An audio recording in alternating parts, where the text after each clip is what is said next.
Yang Ana dapatkan dari dunia entertainment, nggak tahu kenapa Ana berpikir bahwa kok nggak ada yang namanya kebahagiaan dan ketenangan setiap Ana pulang ke rumah. Syuting, dan hal-hal yang lain, sampai ke rumah itu kayaknya kosong aja gitu. Kekayaan nggak mampu. Kebahagiaan tuh kayaknya nggak ada gitu. Harta nggak mampu.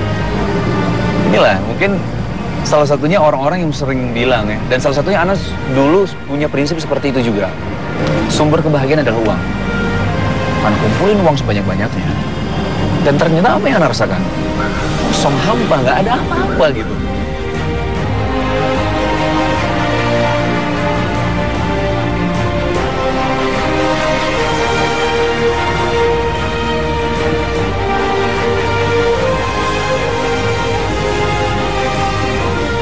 Banyak perilaku menyimpang dari anak-anak masa kini. Mereka yang lebih senang bertarung daripada mengaji di musola. Mereka yang lebih senang nongkrong di warung daripada dengan keluarga. Dan sebagian mereka malah terjebak dalam kematian akibat narkoba daripada hidup dengan prestasi. Sejatinya masa kecil adalah masa pembinaan bagi setiap manusia. Dan orang tualah yang akan bertanggung jawab mengajarkan seluruh pedoman dalam menjalankan berkehidupan, termasuk dalam urusan akidah dan keimanan. Sebagaimana sabda Rasulullah SAW, tiap bayi dilahirkan dalam keadaan suci yang fitrahnya Islam. Ayah dan ibunya lah kelak yang menjadikannya Yahudi, Nasrani, atau Majusi. Hadits riwayat Bukhari. Indahnya masa kecil, bermain bersama teman-teman, dan diingatkan untuk ke musola ketika waktu sholat tiba. Sebuah kebahagiaan sejati tak ternilai dengan mata uang manapun di dunia. Ana dilahirkan sebenarnya di Jakarta, dibawa sama bapak ke Aceh. Dibawa ke Aceh, itu tumbuh kembang di sana sampai kelas 2 SMP. Sampai kelas 2 SMP, kelas 3 SMP, Ana pindah ke Jakarta. Sampai di Jakarta, Ana dipindahkan ke Jakarta itu untuk urusan pendidikan sebenarnya. Maksudnya biar sekolah lebih, karena orang tua melihat itu sekolah di Jakarta ataupun pendidikan Jakarta lebih baik daripada pendidikan di daerah. Gitu. Akhirnya dibawalah ke Jakarta. Sampai di Jakarta berkembang sampai kuliah, takut-takut tiba-tiba jadi artis. Al-Quran menyebut kata al-mal atau harta tidak kurang dari 86 kali. Penyebutan berulang-ulang terhadap harta di dalam Al-Quran menunjukkan adanya perhatian khusus dan penting terhadap harta. Harta merupakan bagian penting dari kehidupan yang tidak akan bisa dipisahkan dan selalu diupayakan oleh manusia dalam kehidupannya. Kemandirian dalam mencari harta menjadi penting ketika tidak ada lagi tempat bergantung. Seperti orang tua yang biasa menjadi tempat kita bergantung pada kerasnya kehidupan. Bahkan dalam riwayat Rasulullah SAW bersabda, tiada seseorang yang makan makanan yang lebih baik kecuali dari hasil usahanya sendiri. Dan Nabiullah Daud juga makan dari hasil tangannya sendiri. Hadits riwayat Bukhari. Karena memang waktu itu ada salah satu membutuhkan uang lah waktu itu, membutuhkan uang, dan akhirnya mau nggak mau harus cari uang sendiri. Alasan ekonomi di situ. Alasan ekonomi, dan waktu itu memang keadaan dan kondisi orang tua juga tidak memungkinkan untuk minta bantuan untuk orang tua. Akhirnya mencoba untuk cari duit sendiri. Karena ya udahlah, jadi main sinetron, pemain sinetron gitu. Nah, main sinetron memang masya Allah ya. Dari main sinetron, anak sebenarnya dari peran kecil ya, akhirnya sampai jadi peran utama. Dari gaji, dari pendapatan hanya berapa ratus ribu, sampai akhirnya ya masya Allah gitu ya, dapat pendapatan yang begitu luar biasa. Yang menurut Ana, untuk seumur Ana dan anak kampung dari Aceh, tiba-tiba Jakarta dapat uang segitu, itu masya Allah sekali kalau menurut Ana. Dorongan memperoleh harta secara berkecukupan bukanlah suatu hal yang hina. Karena Allah Azza wa Jal menempatkan harta sebagai perhiasan dunia yang mesti dinikmati dan dicari di dunia ini. Harta dan anak-anak itu merupakan perhiasan kehidupan dunia. Al-Quran, Surah Al-Kahfi, ayat 46. Menjadi kaya harta memang tidak dilarang dalam Islam. Namun kekayaan itu harus membawa kebahagiaan dunia dan akhirat. Bagi sebagian orang, hampa dalam kekayaan bisa menjebaknya dalam kehidupan maksiat tak berkesudahan. Mabuk di kafe mahal setiap malam, ditemani wanita cantik yang berganti setiap hari. Namun bagi sebagian orang yang beruntung, kehampaan dalam kekayaan justru membawanya lebih dekat kepada Allah, tidak membawanya kepada kerusakan dan keselamatan baginya. Dan carilah pada apa yang telah dianugerahkan Allah kepadamu kebahagiaan negeri akhirat, dan janganlah kamu melupakan bahagianmu dari kenikmatan duniawi, dan berbuat baiklah kepada orang lain sebagaimana Allah telah berbuat baik kepadamu. Dan janganlah kamu berbuat kerusakan di muka bumi. Sesungguhnya Allah tidak menyukai orang-orang yang berbuat kerusakan. Al-Quran, Surah Al-Qasas, ayat 77. Itu anak nggak punya uang, maksudnya minta uang sama orang tua. Tapi yang membuat anak bahagia adalah ketika mulai ikut sama teman pergaulan yang dimana kami setiap sore main bola misalnya. Tapi sela-sela waktu ada misalnya sebelum zuhur ataupun jam 10 pagi atau jam berapa itu kita ada pengajian gitu. Anak-anak kecil. Tapi anak rasakan ketenangan, nyaman, dan kebahagiaan begitu luar biasa. Anak bandingkan, dulu nggak punya uang, sekarang punya uang, bisa beli rumah sendiri, bisa beli mobil sendiri. Kok tapi nggak punya ketenangan yang anak rasakan seperti dulu gitu. Kita tahu lah di surah Ibrahim ayat ke-7, ketika kita bersyukur atas nikmat Allah, Allah akan menambahkan nikmatnya kepada kita. Tapi ketika kita kufur, tidak mensyukuri nikmat yang Allah berikan, azab Allah sangat berat. Itu yang anak rasakan. Ya Allah, Allah memberikan saya rezeki, Allah memberikan rezeki, tapi anak nggak pernah bersyukur gitu. Anak kufur atas nikmat Allah, sampai banyak hal yang tidak baik, yang Allah perintahkan anak langgar, yang Allah suruh anak nggak mau lakukan. Tapi ketika Allah menyuruh, Allah melarang ataupun melarang suatu hal yang maksiat, tapi anak lakukan. Dan akhirnya efeknya adalah ketidaktenangan, ketidaknyamanan. Benar-benar ngerasain, ya Allah, kenapa? Berarti uang adalah bukan sumber kebahagiaan. Titik ketika menyadari bahwa rumah saya, harta saya, mobil saya tidak membawa kebahagiaan itu di mana? Ketika Allah memberikan petunjuk kepada kita, maka tidak akan ada siapapun yang dapat menyesatkannya. Tapi siapapun ketika Allah memberikan kita, menyesatkan kita, maka tidak akan ada siapapun yang dapat memberikan petunjuk.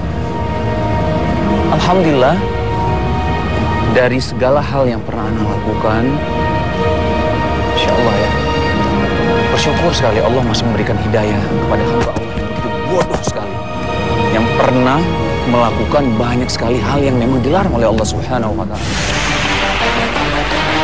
Apabila penghuni surga telah masuk ke dalam surga, lalu mereka tidak menemukan sahabat-sahabat mereka yang selalu bersama mereka dahulu sewaktu di dunia, mereka pun bertanya kepada Allah, "Ya Rabb, kami tidak melihat sahabat-sahabat kami yang sewaktu di dunia sholat bersama kami dan berjuang bersama kami."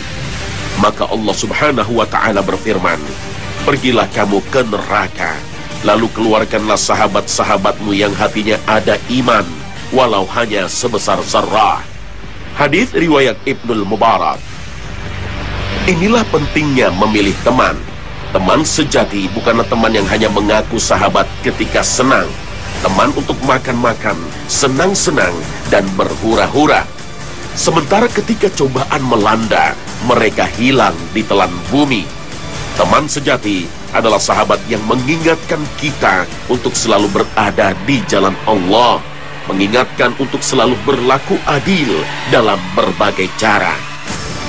Segera tentukan pilihan untuk memilih kelompok teman yang mengajak kita untuk ke surganya Allah, dan tinggalkan mereka yang mengajak kita untuk bermaksiat dan menghabiskan waktu tak berguna.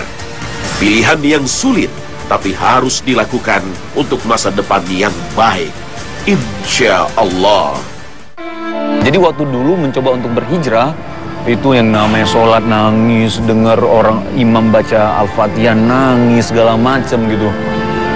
Tapi ini orang yang baru berhijrah tiba-tiba ketemu sama teman-teman yang masih sama pergaulannya yang dulu gitu, yang penuh kemaksiatan. Akhirnya balik lagi. Ini sesuai dengan hadis Rasulullah Sallallahu Alaihi Wasallam. Hadis riwayat Ahmad ya, hadis riwayat Imam Ahmad. Seseorang akan mencocoki kebiasaan teman karibnya. Oleh karenanya, perhatikanlah siapa yang akan menjadi teman karib kalian. Mencocoki kebiasaan teman karib. Jadi ketika Anda berusaha untuk berhijrah, tapi temannya masih seperti dulu, seperti perumpamaan kita main sama tukang pandai besi. Kalau mau baik, seperti main tukang minyak wangi gitu. Nah, akhirnya disinilah berarti pergaulan penting sekali, sangat-sangat penting mempengaruhi kita menjadi ke arah yang lebih baik atau yang buruk.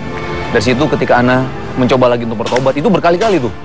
Tobat balik. Dan akhirnya satu titik Anda merasakan harus tobat dan harus menjauhi lingkungan yang maksiat. Seorang perempuan dinikahi karena 4 perkara. Karena hartanya, karena kedudukannya, karena kecantikannya, dan karena agamanya. Maka pilihlah karena agamanya, maka engkau akan beruntung. Hadis riwayat Muslim. Sesuai dengan hadis ini, menentukan kriteria pasangan hidup tak hanya dari kecantikan, kekayaan, dan baik keturunannya. Lebih dari itu, memilih pasangan hidup harus dilihat agamanya.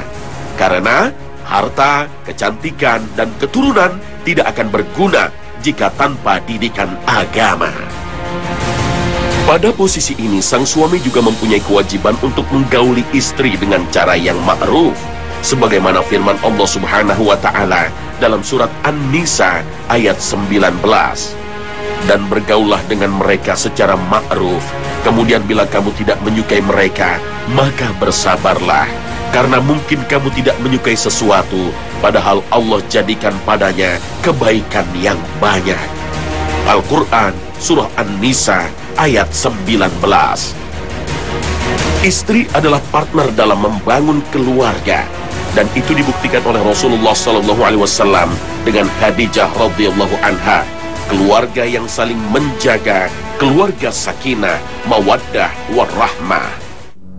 Kita melakukan satu hal sudah sangat manusiawi sekali. Ada yang pro dan ada yang kontra. Banyak sih. Jadi anak tuh dicaci maki, anak dihina, itu sering sekali. Tahu nggak ya, sering bela anak siapa? Istri anak. Anak sampai bilang sama istri, Antum mesti bersyukur sama istri antum. anak bilang, kamu ngapain, udah jangan diladenin aku. Sampai anak bilang kayak gitu. Cuman Masya Allah, istri anak tuh baik sekali ya. Bilang, siapa yang bisa terima suami diginiin? Nggak ada siapapun istri yang seneng suaminya diginiin gitu. Anak dikatain kambing sering saya. Anak dikatain monyet sering saya. Anak dikatain berbulu aneh segala macam, ugly dan yang lain-lain itu sering. Tapi kan kita nggak mau, kita melakukan suatu hal bukan untuk penilaian dari manusia sih. Ini Allah Subhanahu wa Ta'ala. Sesungguhnya setiap amal perbuatan tergantung pada niatnya. Dan sesungguhnya setiap orang akan dibalas sesuai dengan niatnya. Barang siapa yang hijrahnya karena Allah dan Rasulnya, maka hijrahnya kepada Allah dan Rasulnya. Dan barang siapa yang hijrahnya karena urusan dunia yang ingin digapainya, atau karena seorang wanita yang ingin dinikahinya, maka hijrahnya sesuai dengan apa yang diniatkannya tersebut. Hadis riwayat Bukhari dan Muslim. Hidayah memang tak prerogatif Allah Jalla Jalaluh, namun menjadi kewajiban manusia untuk mengupayakannya. Bila posisi kita saat ini sedang berada dalam persimpangan jalan di mana sulit dalam mengambil keputusan, maka mulailah dengan berniat. Insya Allah akan dimudahkan. Jika tempat bekerja atau tempat tinggal saat ini berada dekat dengan lokasi maksiat, maka mulailah dengan berniat untuk pindah. Insya Allah akan dimudahkan. Berhijrah secara kontekstual memang berpindah fisik. Namun dalam Islam, hijrah mempunyai nilai keimanan. Hijrah karena harta, hijrah karena wanita, dan berhijrah karena Allah. Berhijrah dari kebatilan kepada al-haq, berhijrah dari pemikiran dunia kepada pemikiran akhirat, berhijrah dari hak individu kepada hak Allah. Hijrah memang bukan perkara gampang, namun Allah janjikan kepada setiap umat yang sungguh-sungguh mau bertakwa dan berpegang teguh pada tali Allah.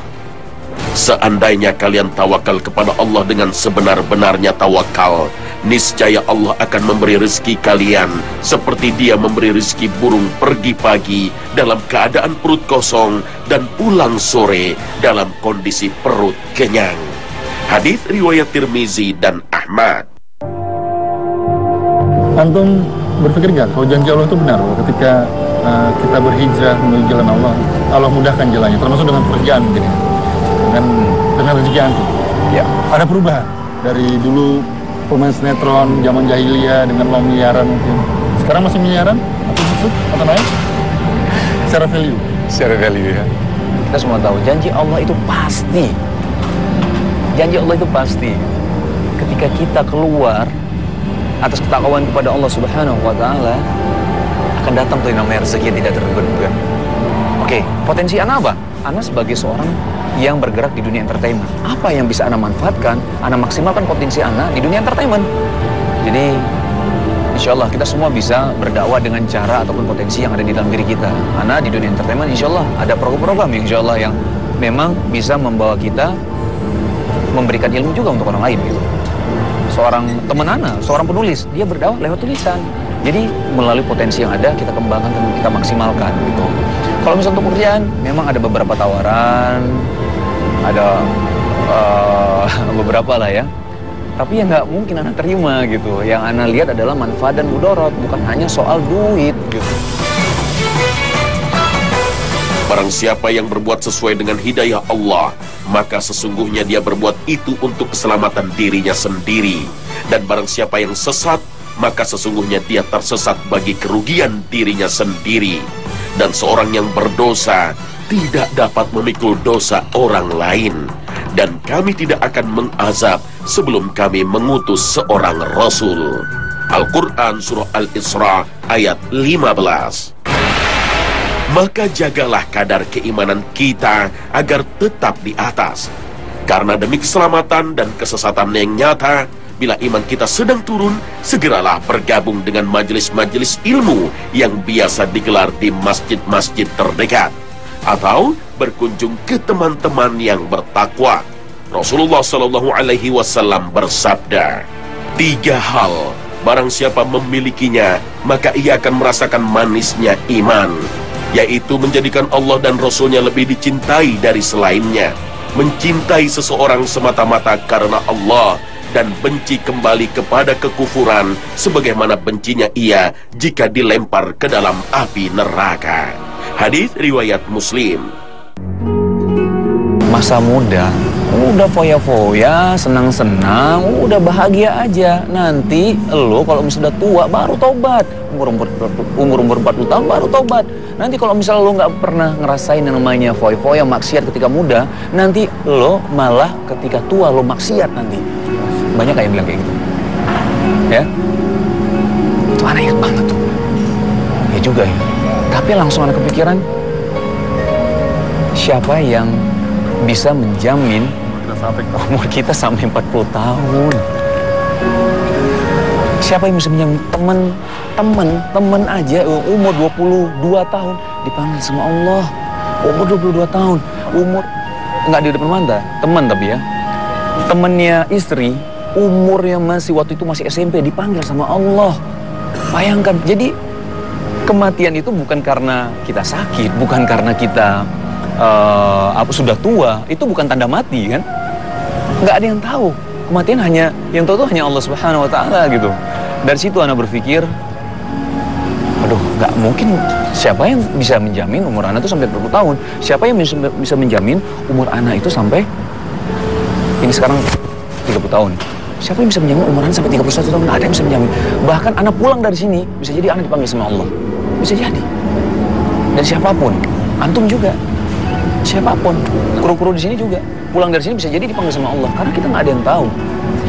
Dari situ Ana langsung bertekad harus sekarang juga hijrah. Harus sekarang juga. Nggak ada yang namanya besok-besok umur 40 tahun, nggak ada yang tahun depan, nggak ada yang besok tapi sekarang.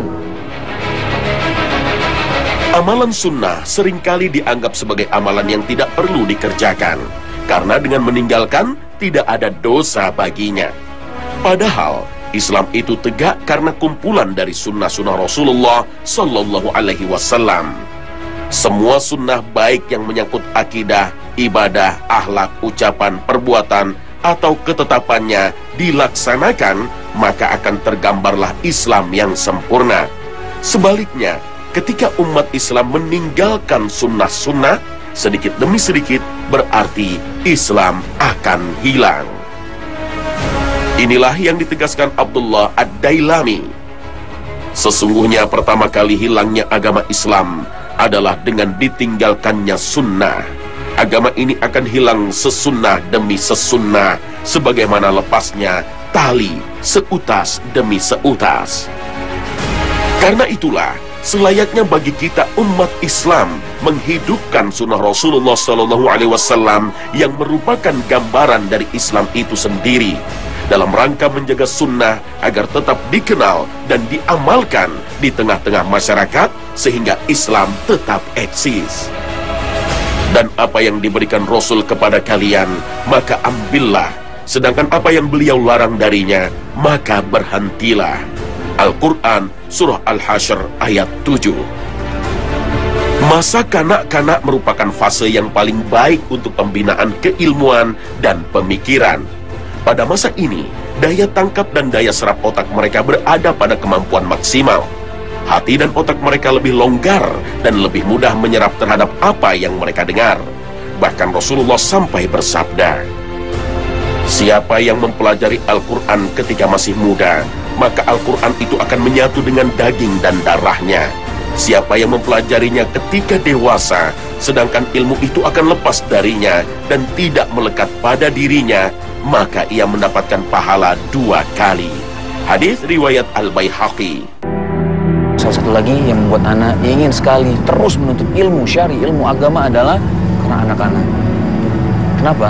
Karena anak ingin ketika anak-anak bertanya sesuatu tentang ilmu agama, tanyanya sama bapaknya. Abi apa sih maksudnya ini? Ini nak maksudnya. Abi ini, jangan sampai Abi ini maksudnya, aduh apa ya nak? Kamu tanya sama Ustaz kamu deh nanti. Jadi sosoknya tuh hilang jadinya. Sosok bapaknya tuh jadi hilang. Itulah pentingnya peran ayah dalam mendampingi buah hatinya. Ketika seluruh tanggung jawab keilmuan, terutama agama, berada di pundak orang tua, anak akan mempunyai idola yang benar, yaitu orang tua. Anak tidak akan mengidolakan orang di luar rumah, apalagi tokoh fiktif di televisi.